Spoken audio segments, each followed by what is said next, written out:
Bénis l'Éternel, ô mon âme, et glorifie son nom. Chante plus que jamais, ô mon âme, je glorifierai ton nom. Voici l'aurore, le jour se lève, tout à nouveau je veux chanter, malgré les circonstances et ce qui pourrait m'attendre. Le soir encore je te chanterai. Oui, bénis l'Éternel, ô mon âme, et glorifie son nom. Chante plus que jamais, ô mon âme, et glorifierai ton nom. Tu es bonté dans la colère, ton nom est grand et ton cœur est bon. Pour tes bienfaits je chanterai encore. Sans même son les raisons de mon cœur. Oui, bénis l'Éternel, ô mon âme, et glorifie son nom. Chante plus que jamais, ô mon âme, je glorifierai son nom. En ce jour où frémiront mes forces, cette heure approche où viendra la fin. Alors mon âme chantera encore. Durant 1000 ans, puis éternellement. Oui, bénis l'Éternel, ô mon âme, et glorifie son nom.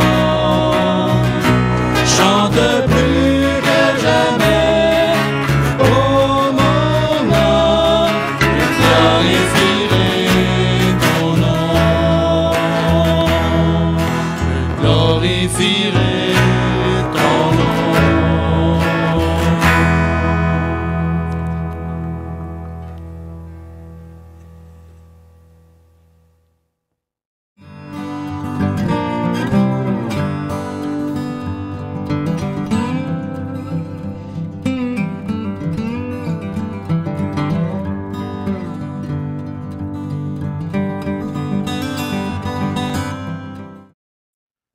Alors, bon matin tout le monde. Alors, je voudrais vous souhaiter ce matin une joyeuse Pentecôte, parce que oui, c'est la Pentecôte ce matin, hein, dans le livre des Actes, au chapitre 2, on entend parler de ce qui se passe lorsque les disciples sont réunis dans la chambre haute, en train de prier et d'attendre ce que Jésus avait promis dans Acte 1, verset 8. Hein? Mais attendez à Jérusalem pour que vous soyez mes témoins, et ainsi de suite. Alors, Jésus a dit aussi, vous recevrez la puissance d'en haut. Et dans Acte 2, lorsque les disciples sont là, qu'est-ce qui se passe? Des langues comme de feu descendent sur les disciples et ils se mettent à parler en langue. Ils se mettent à parler en langue dans les différents dialectes, les différentes langues dont les Juifs réunis à Jérusalem pour cette célébration de la Pentecôte juive, se sont mis à entendre dans leur langue les merveilles de Dieu. Alors, encore une fois, joyeuse Pentecôte ce matin. Et ce matin, on parlera pas vraiment de la Pentecôte, mais on va parler un peu de la manifestation du Saint-Esprit dans un événement bien précis. Parce que on va regarder ce matin Luc chapitre 1, les versets 39 jusqu'au verset 56. Et le message de ce matin, je vais l'intituler « Mon âme exalte le Seigneur ».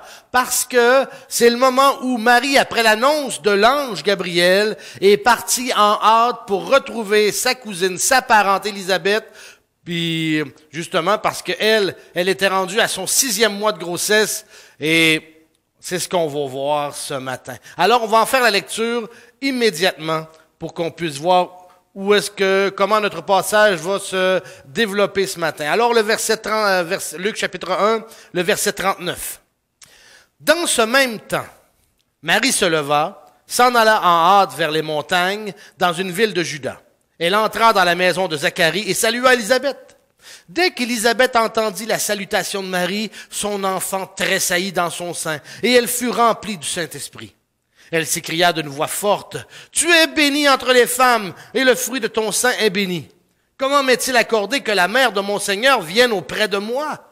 Car voici, aussitôt que la voix de ta salutation a frappé mon oreille, l'enfant a tressailli d'allégresse dans mon sein.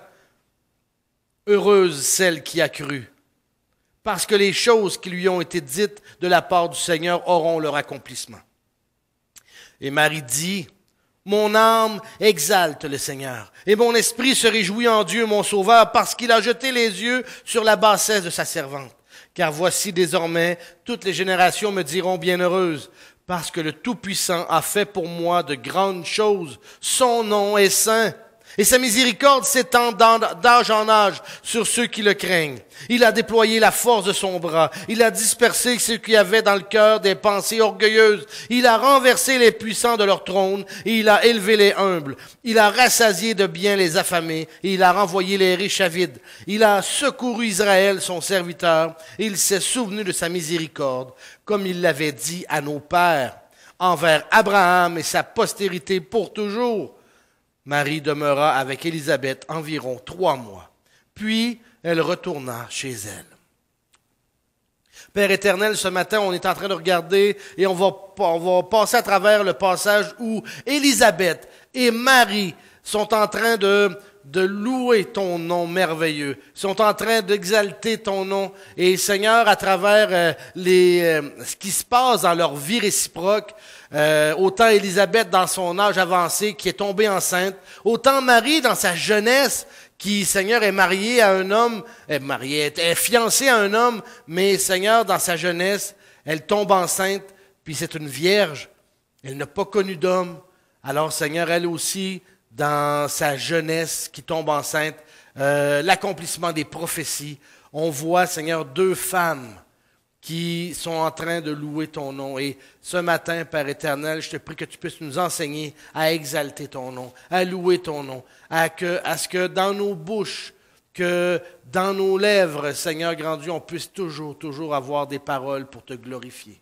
On t'aime, Père, ce matin, et c'est au nom de ton Fils Jésus qu'on te le demande. Amen. Amen. Alors, pourquoi exalter le Seigneur? C'est une bonne question. Pourquoi exalter le Seigneur? Vous savez, notre première pensée quand on parle ou quand on se pose la question pourquoi exalter le Seigneur, notre première pensée, c'est souvent à cause de ses faveurs, pour ses bénédictions pour nous, envers nous. Mais prenons, ou plutôt, je vous pose une mise en situation. Si vous étiez une jeune adolescente et qu'on prophétisait sur vous que vous alliez devenir une fille-mère, que votre famille se sentirait déshonorée, que vous pourriez être répudié par votre futur époux et que vous pourriez même être lapidé pour adultère, l'exaltation du Seigneur serait-elle facile sur vos lèvres? C'est une bonne mise en situation, hein? Et la mise en situation, vous pouvez vraiment comprendre, et plutôt vous avez certainement un nom en tête d'une personne à qui c'est arrivé. C'est pourtant un peu le message de l'ange Gabriel à Marie. Je savais que c'était le nom que vous aviez en tête. Dieu t'a fait grâce en te faisant devenir la mère du Seigneur Jésus.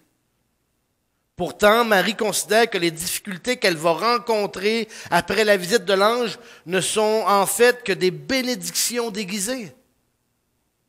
C'est avec cette confiance et cette attitude que Marie exalte le Seigneur.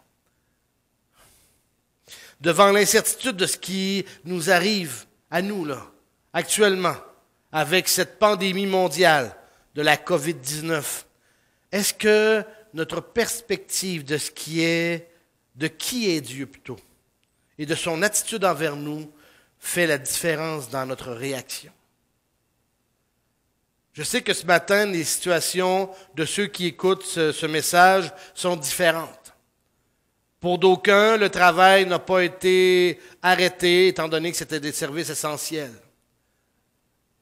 Pour d'autres, le travail a été arrêté.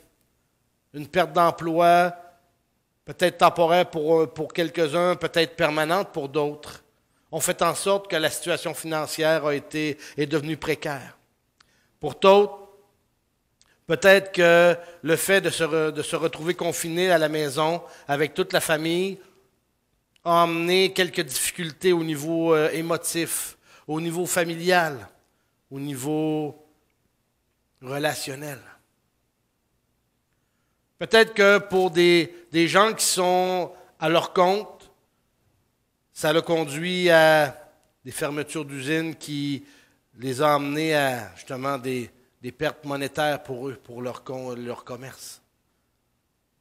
Est-ce que dans ces situations-là, est-ce qu'on peut dire que mon âme exalte le Seigneur même à travers ces choses?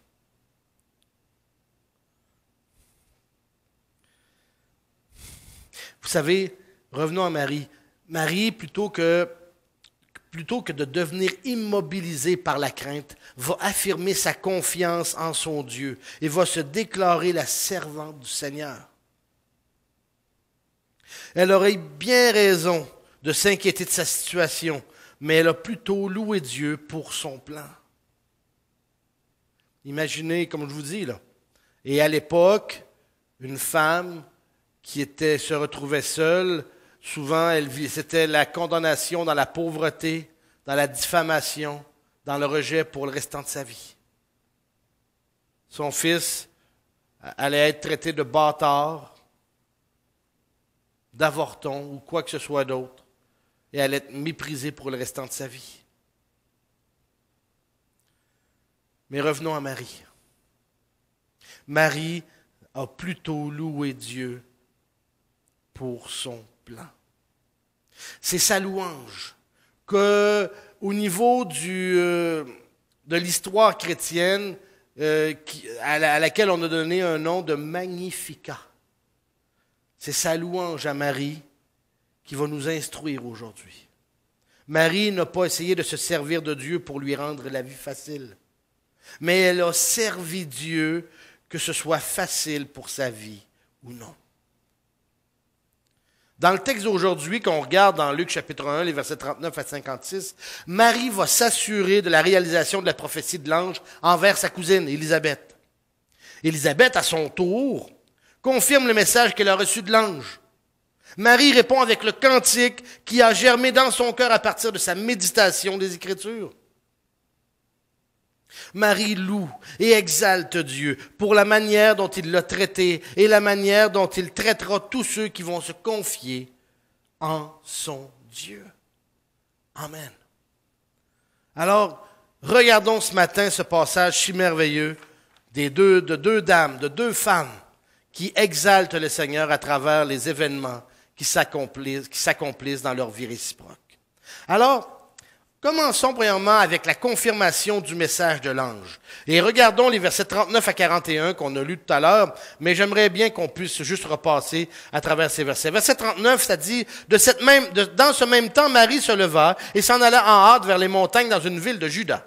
Elle entra dans la maison de Zacharie et salua Élisabeth. Dès qu'Élisabeth entendit la salutation de Marie, son enfant tressaillit dans son sein et elle fut remplie du Saint-Esprit. Amen. On regarde premièrement la visite de Marie. La visite de Marie. Dès l'annonce de l'ange, Marie ne perd pas de temps pour s'assurer que le signe de l'ange s'est bel et bien accompli ou bel et bien réalisé chez Élisabeth. Alors, elle va se rendre en toute hâte chez Élisabeth et va constater que sa parente, qui est âgée, est bel et bien enceinte. Sous l'impulsion du bébé, Jean-Baptiste, qui est dans le sein d'Élisabeth. Élisabeth sort de sa cachette. N'oubliez pas, si vous vous rappelez de ce qu'on a regardé les dernières semaines, Élisabeth, les 5 premiers mois de sa grossesse, elle est demeurée cachée. Alors Élisabeth sort de sa cachette et va accueillir Marie. Accueillir Marie. La visite de Marie fait grandir et autant la foi et l'assurance d'Élisabeth qui, elle aussi remplie de l'Esprit Saint du Seigneur, commence à proclamer ce qu'elle sait. Jean va être le précurseur du Messie. Et la mère de ce Messie est Marie, qui porte déjà l'enfant Jésus en elle. Amen. Et regardez ce qu'Élisabeth va dire ou déclarer à Marie. Verset 42. Alors, elle s'écria d'une voix forte. Ça dit, « Tu es bénie entre les femmes, et le fruit de ton sein est béni. Comment m'est-il accordé que la mère de mon Seigneur vienne auprès de moi? Car voici, aussitôt que la voix de ta salutation a frappé mon oreille, l'enfant a tressailli d'allégresse dans mon sein. Heureuse celle qui a cru, parce que les choses qui lui ont été dites de la part du Seigneur auront leur accomplissement. » Alors, la bénédiction d'Élisabeth, tu es béni, toi et ton fils. C'est ce qu'on lit. Une grâce t'a réellement été faite. Dieu a manifesté sa faveur à ton égard. Il t'a fait du bien. Amen. Amen. Gloire à Dieu. Et j'aimerais juste, avant d'aller un petit peu plus loin avec ça, revenir un peu avec le fait que quand que Marie se rend chez Élisabeth, elle va constater que sa parente âgée, justement, est bel et bien enceinte. Vous savez, c'est clair que Marie et Élisabeth se sont racontés tous les détails de leur remarquable histoire. Chacun de leur côté, comment ils ont entendu, comment ils ont su, comment ils ont appris ces choses. Élisabeth a pu retracer à Marie les événements incroyables qui ont conduit à sa grossesse et toute l'histoire qui s'en est suivie. Marie, convaincue d'avoir trouvé la seule personne sur laquelle elle pouvait compter. Vous rappelez-vous, Marie est toute jeune. La seule personne sur laquelle elle pouvait compter pour croire son histoire a dû faire part à Élisabeth de la magnifique nouvelle qu'elle avait reçue. Parce qu'oubliez pas une chose, oubliez pas que Marie, probablement dans son village, aurait tout tenté de dire aux gens, non, j'ai pas eu de relation extra-conjugale, j'ai pas été voir personne, c'est vraiment un miracle divin, et ainsi de suite. Tout le monde l'aurait condamné, tout le monde l'aurait rejeté. Alors la seule qui pouvait vraiment, sur laquelle elle pouvait compter, c'était Élisabeth. Parce qu'Élisabeth connaissait les événements, connaissait ce qui s'était produit. Alors, revenons maintenant à la proclamation d'Élisabeth qui dit, une grâce t'a réellement été faite. Ça dit, elle s'écria, tu es bénie entre les femmes. Et le fruit de ton sein est béni. Amen. Vous savez, l'expression « tu es béni entre toutes les femmes », cette expression-là, c'est un superlatif hébraïque qui dépeint Marie comme étant la plus bénie de toutes les femmes. La plus bénie de toutes les femmes. Dans la culture hébraïque, le statut de la femme reposait souvent ou largement sur ses enfants. Sa renommée était directement liée à la leur. Alors, ce qu'Élisabeth veut dire ici, là, c'est que Marie est la plus bénie parmi toutes les femmes parce qu'elle porte l'enfant le plus important parmi tous. Amen! Amen! Alors, l'enfant que tu portes est aussi mon Seigneur. Élisabeth, elle est en train de déclarer ces choses-là. L'enfant que tu portes est aussi mon Seigneur. Dieu a participé à notre humanité afin que nous participions à sa divinité. Amen. Amen. Amen. Oui, une plénitude de ce genre-là était souvent liée à un message de la part de Dieu. Quand une personne exalte le Seigneur de cette façon-là. Alors, continuons maintenant. Marie, ou plutôt Élisabeth, est en train de dire, si on continue, verset 43, « Comment m'est-il accordé que la mère de mon Seigneur vienne auprès de moi?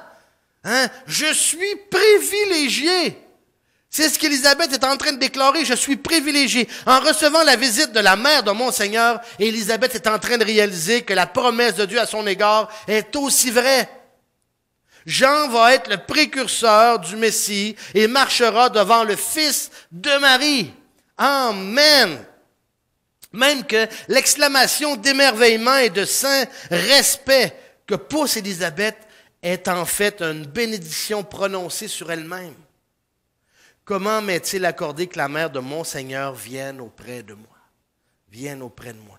Dans son humilité bien réelle, elle se sent indigne d'être en présence d'une personne honorée à ce point-là. Le fait qu'Élisabeth, s'exprimant toujours sous le contrôle du Saint-Esprit, désigne le Fils de Marie comme étant son Seigneur, ça atteste sa divinité. Par conséquent, Jésus, Seigneur, consiste d'abord à l'appeler Dieu. Donc, appeler Jésus Seigneur, ça consiste d'abord à l'appeler Dieu. Amen. Voyez-vous comment dans ce simple message-là, dans cette déclaration-là d'Élisabeth, sous l'impulsion du Saint-Esprit, comment il y a des vérités qui sont déclarées même là, même pendant plutôt la conception de Jésus, pendant le fait que Jésus est un fœtus. Il est déjà considéré comme Dieu. Il est déjà appelé Seigneur. Amen. Vous savez, croire, comme il est dit au verset 45, « Heureuse celle qui a cru, parce que les choses qui lui ont été dites de la part du Seigneur auront leur accomplissement. » Vous savez, croire, c'est la clé pour la bénédiction. C'est la foi. Parce que l'objet de la foi, c'est qui? C'est Dieu. C'est Dieu. Celle qui croit ne sera pas désappointée. Dieu va accomplir sa parole. Amen. Alors maintenant, quelle instruction on peut recevoir de ça? Dans la déclaration d'Élisabeth ici, face à Marie.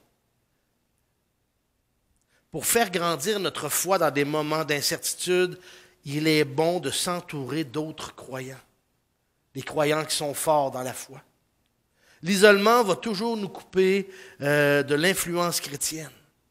Lorsqu'on reste isolé, lorsqu'on reste à la maison. Je sais que là, actuellement, avec les événements au niveau de la santé, de la pandémie, disons que cet aspect-là, est un peu plus compliqué. Mais gloire à Dieu, si vous prenez le temps de vous nourrir sur des bons messages sur Internet et ainsi de suite, si vous prenez le temps de même, vous savez, le téléphone ne transmet pas le COVID-19. Hein?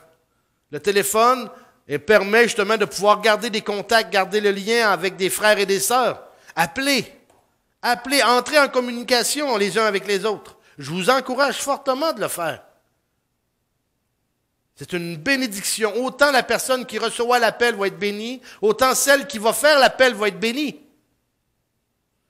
Alors, comme je vous dis, l'isolement nous coupe de l'influence chrétienne.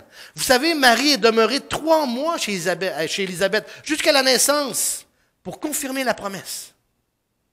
Et lui donner un coup de main, bien entendu. Marie n'est pas arrivée là comme en camp de vacances, puis dire, ah ben là, je vais me prélasser au soleil. Non, non, non. Elle a aidé Élisabeth.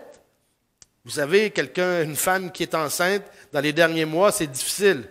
Pour toutes celles qui ont eu des bébés, vous savez très bien ce que je veux dire. Alors, Marie était là pour pouvoir aider, pouvoir l'aider et l'encourager, la supporter, parce que des fois, il y a des moments qui sont plus difficiles dans un temps de grossesse. Alors maintenant, la bénédiction. Pour Élisabeth, Marie ou nous-mêmes, la bénédiction n'est pas tant ce que nous recevons de Dieu, mais le fait d'être utilisé par Dieu dans son plan. Amen.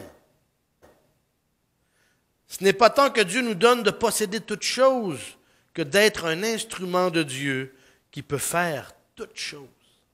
Amen. Amen. Gloire à Dieu. On a vu la déclaration ou la louange d'Élisabeth. Regardons maintenant les mots de Marie, les paroles de Marie. Regardons le cantique de Marie. Alors les versets 46 jusqu'au verset 45, voit comme suit. Et Marie dit, « Mon âme exalte le Seigneur et mon esprit se réjouit en Dieu, mon Sauveur, parce qu'il a jeté les yeux sur la bassesse de sa servante. Car voici désormais toutes les générations me diront bienheureuse. Parce que le Tout-Puissant a fait pour moi de grandes choses. Son nom est saint et sa miséricorde s'étend d'âge en âge sur ceux qui le craignent. Il a déployé la force de son bras. Il a dispersé ceux qui avaient dans le cœur des pensées orgueilleuses. Il a renversé les puissants de leur trône. Il a élevé les humbles. Il a rassasié de bien les affamés. Il a renvoyé les riches à vide. Il a secouru Israël, son serviteur. Et il s'est souvenu de sa miséricorde, comme il l'avait dit à nos pères, envers Abraham et sa postérité, pour toujours. Amen.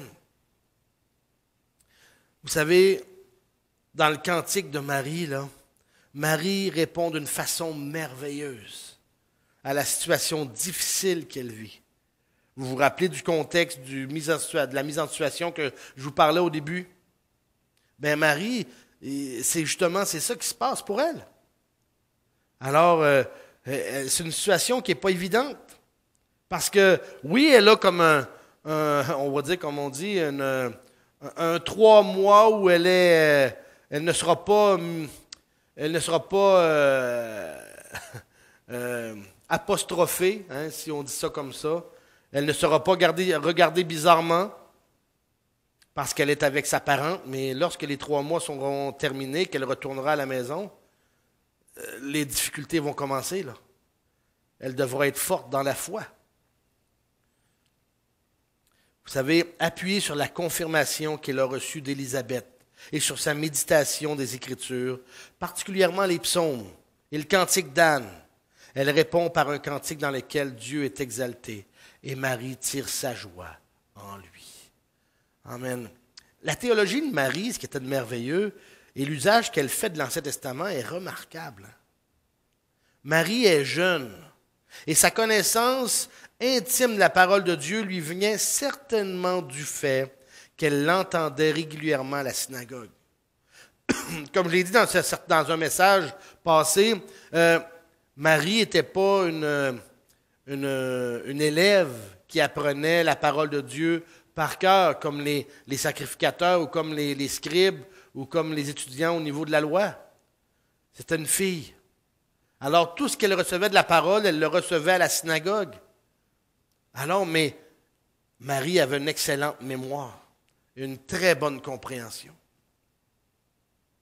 Cette adoration était bien présente dans son cœur et dans son esprit. C'est ce qui est merveilleux aussi à ce niveau-là. Amen.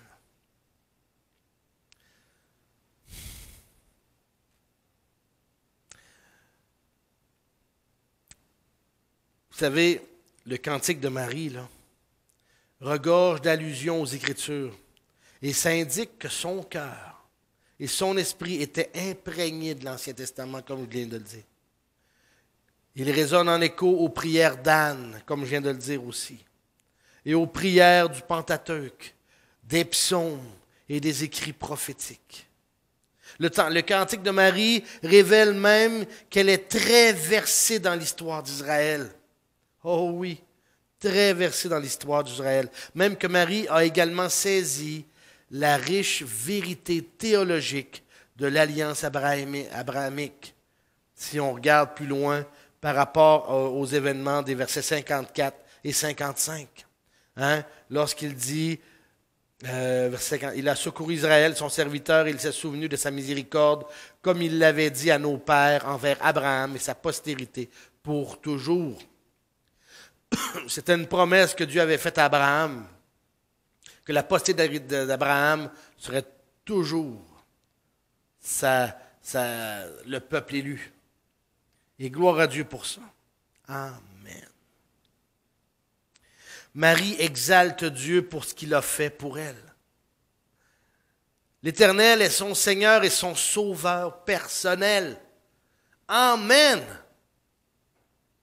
Il est son Seigneur, il est son Seigneur et mon Sauveur. Marie reconnaît son indignité et son besoin de salut. Oh! Parce que vous savez, la joie du salut va découler de la détresse de la perdition. Hein?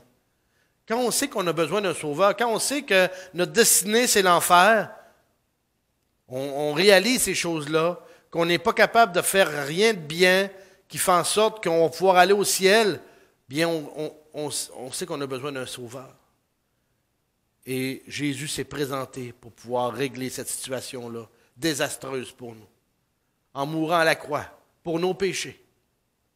Ce même Jésus qui est en train de grandir dans le sein de Marie à ce moment-là, de l'histoire. Alors Marie reconnaît sa bassesse et est heureuse d'être la servante de l'Éternel, son maître et son Seigneur. Amen. Et ce qui est drôle de voir, c'est que l'Éternel a eu compassion et miséricorde pour elle. Il a daigné regarder la plus humble servante et l'élever dans sa génération. Dieu a rendu sa réputation honorable pour les générations à suivre. Amen. Amen. Même si dans les églises chrétiennes, on ne divinise pas Marie, on tient son nom en haute estime parce qu'elle a eu l'immense privilège de porter Jésus, homme, dans son sein et de le mettre au monde et de pouvoir justement l'instruire et l'élever jusqu'à ce qu'il devienne un adulte et qu'il puisse commencer son ministère. Toutes les générations témoigneront de la bienveillance de Dieu à son égard. Il est dit dans 1 Pierre 5,6, « Humiliez-vous sous la puissante main de Dieu, et il vous relèvera au temps convenable. » Il est dit aussi dans le psaume 40, les versets 2 à 4, « J'avais mis en l'Éternel mon espérance, il s'est incliné vers moi, il a écouté mes cris, il m'a retiré de la fosse de destruction, du fond de la boue, il a dressé mes pieds sur le roc, il a affermi mes pas. Il a mis dans ma bouche un cantique nouveau, une louange à notre Dieu. Beaucoup l'ont vu et ont eu de la crainte, ils se sont confiés en l'Éternel. » Amen.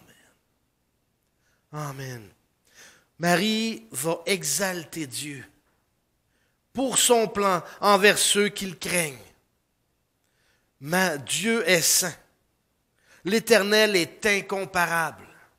Il est différent, séparé, saint par rapport à tous ceux à qui on pourrait le comparer. Dieu est miséricordieux pour ceux qui le craignent. Celui qui, dans la misère, crie à lui, l'Éternel le relève. Le psaume 103 dit ceci, les versets 8 et les versets 13. L'Éternel est miséricordieux et compatissant. Comme un père a compassion de ses enfants, l'Éternel a compassion de ceux qui le craignent. Amen. C'est drôle, hein? De voir à travers les psaumes une déclaration de la sorte par rapport à qui est l'Éternel. Miséricordieux, compatissant, il aime ses enfants, et ainsi de suite. Puis les gens pensent tout le temps que dans l'Ancien Testament, Dieu est un Dieu dur et sévère. Et un Dieu, oui, mais Dieu est un Dieu juste. On peut trouver que Dieu est un Dieu dur. Non, l'Éternel est juste. L'Éternel est saint. Il montre que l'Éternel démontre à travers l'Ancien Testament et même à travers le Nouveau que ce n'est pas n'importe qui qu'on peut bafouer et pour n'importe quelle raison, parce que Dieu est miséricordieux, c'est vrai, Dieu est amour, mais Dieu est juste et Dieu est saint. Et on voit sa justice et sa sainteté à l'œuvre partout dans l'Ancien Testament. Alors, il nous faut apprendre à le révérer, à l'adorer, à le craindre, à le craindre.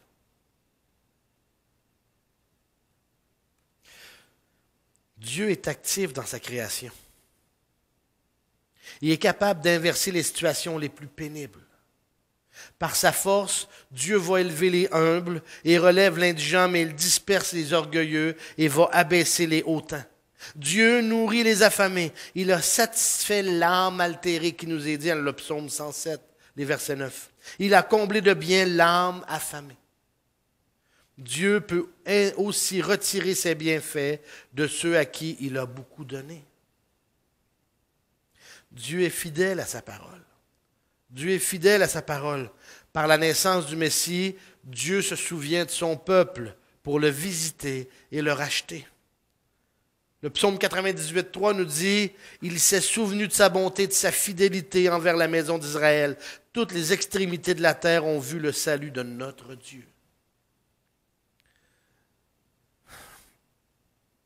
Quand on regarde le cantique de Marie, quand on regarde tout ce qu'elle a déclaré dans ce cantique-là, on est vraiment stupéfait. On voit que la louange de Marie est l'expression de sa foi en Dieu, de son amour pour lui et de sa compréhension profonde de l'Écriture. Le résultat est un modèle d'adoration pour tous les croyants, car elle présente l'état d'esprit, l'objet et la motivation de l'adoration. Et je vous dis une chose par rapport à ces choses-là, c'est notre prochain message. L'état d'esprit de Marie par rapport à l'objet, par rapport à la motivation de l'adoration. Jésus a enseigné que c'est de l'abondance du cœur que la bouche parle. Alors quand on regarde le cantique de Marie, voyez-vous de quoi son cœur était rempli? Réalisez-vous de quoi son cœur était rempli? Et les paroles de Marie sont l'épanchement d'un cœur imprégné de la parole de Dieu. Est-ce qu'on peut dire ça pour nous aujourd'hui? Mon cœur est imprégné de la parole de Dieu. Mon cœur est imprégné de la parole de Dieu dans les situations même les plus difficiles, dans les situations désespérées, dans la joie comme dans l'épreuve. Alors moi, je vous invite à exalter le Seigneur. Je vous invite à exalter le Seigneur, que le cantique de Marie nous motive à exalter à notre tour notre Dieu. Parce que le Dieu de Marie est mon Dieu aussi. Et je l'espère, que le Dieu de Marie est aussi votre Dieu. Que l'enfant de Marie, qui s'appelle Jésus, Jésus homme, qui un jour va naître, par rapport à l'histoire qu'on est en train de regarder, qui un jour va devenir un homme et qui va débuter son ministère pour justement appeler les hommes à se repentir et à se tourner vers Dieu.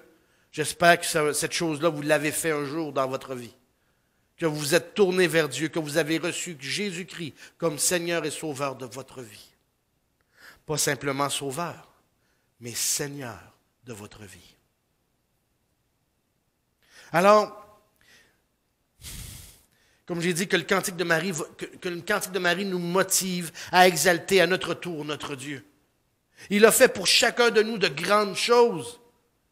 Vous savez, on peut penser que tout ce que nous l'avons eu par la force de nos bras, par notre stratégie, dans l'acquisition des biens, et ainsi de suite. Mais non.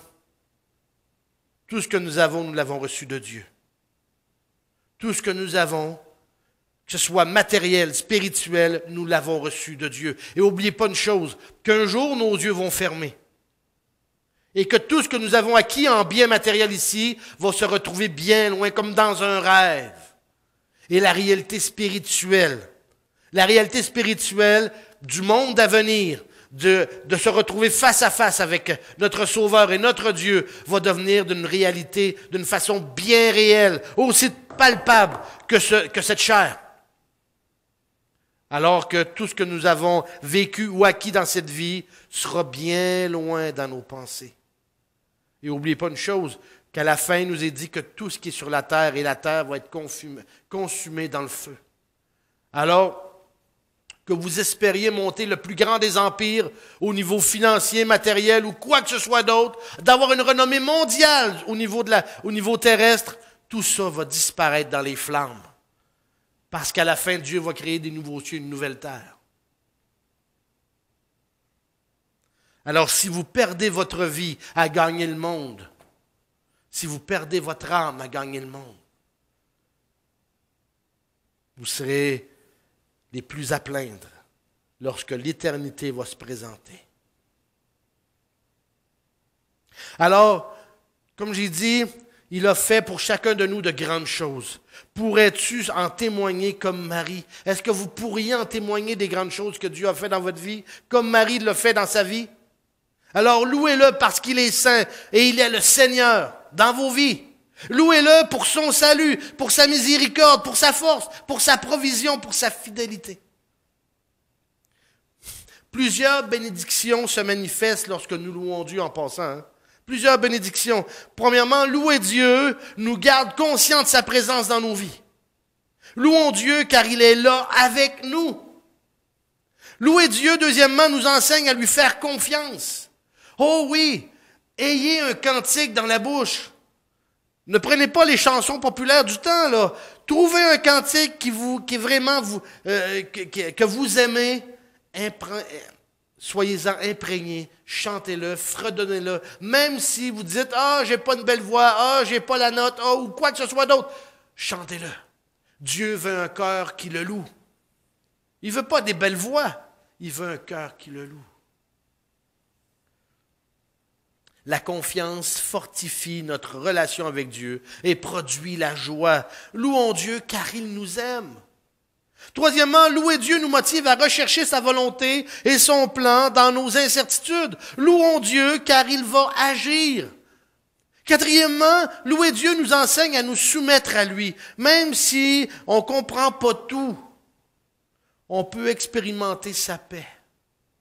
Louons Dieu car il est au contrôle, car il règne. Même si on ne comprend pas tout, même si on n'est pas au contrôle de quoi que ce soit, si on apprend à lui faire confiance,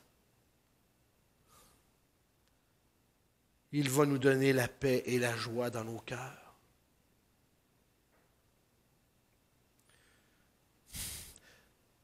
Marie n'a pas attendu que tout soit idéal dans sa vie pour louer Dieu.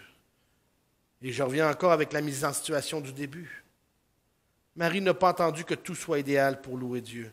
Sur la base de ce qu'elle connaissait des Écritures et sur la révélation de Dieu pour elle, elle a fait confiance à ce qu'elle connaissait de son Dieu. Il l'a exalté au milieu de ces circonstances. Dieu a été fidèle à Marie, comme il va le demeurer pour nous. Toutes les générations l'ont dit bienheureuse. C'est ce qui est écrit. Qu'elle soit un modèle de louange pour nous. Encore une fois, certaines dénominations ont tenté de la diviniser. Nous, on ne la divinise pas, Marie. Mais elle est quand même un modèle d'enseignement à travers sa réaction, à travers son attitude, à travers comment elle s'est comportée devant l'adversité. Et on a beaucoup à apprendre de Marie à travers ces choses-là. La parole de Dieu est merveilleuse. Soyez-en imprégnés. Il y a des merveilleux cantiques. Apprenez-les. Apprenez-les par cœur. N'en restez pas simplement à le lire dans des livres de cantiques et à lire, oui, c'est vrai, c'est des belles paroles. Que les cantiques viennent dans votre cœur. Apprenez-les par cœur. Chantez-les. Apprenez-les. Mon âme exalte le Seigneur. Est-ce que votre âme exalte le Seigneur? Prions. Père éternel, on est devant toi ce matin. Seigneur grand Dieu, à travers ces événements-là, à travers ce qui s'est passé avec Élisabeth, avec ce qui s'est passé avec Marie, à travers la louange d'Élisabeth, à travers le cantique de Marie, Seigneur, on voit des femmes qui s'en sont remis complètement à toi, qui t'ont fait confiance et tu ne les as pas abandonnées. Seigneur grand Dieu, à travers le peu de connaissances qu'elles avaient de toi, Seigneur, oui, elles étaient imprégnées de la parole parce qu'elles l'avaient entendue, elles l'avaient écoutée, elles étaient on pourrait dire des auditrices actives. Lorsqu'à la synagogue, elles entendaient ces paroles-là. Seigneur, qu'on soit aussi des auditeurs actifs. Lorsqu'on entend les messages, lorsqu'on reçoit un enseignement. Père, qu'on soit imprégné de ta parole. Soyons des lecteurs assidus aussi. On est privilégiés dans nos pays de pouvoir avoir une Bible, de la lire comme on veut, au nombre de fois qu'on veut. Alors, Père, sois béni, sois glorifié, sois honoré à travers nos vies. On t'aime, Seigneur grand Dieu. Et c'est au nom de ton Fils Jésus qu'on te le demande. Amen. Amen. Alors, encore une fois, joyeuse Pentecôte aujourd'hui. Que le Seigneur vous bénisse. Prenez le temps de lire le livre des Actes au chapitre 2 pour voir les événements de cette fameuse Pentecôte chrétienne. Et encore une fois, que Dieu vous bénisse. Bonne journée et on se voit la semaine prochaine.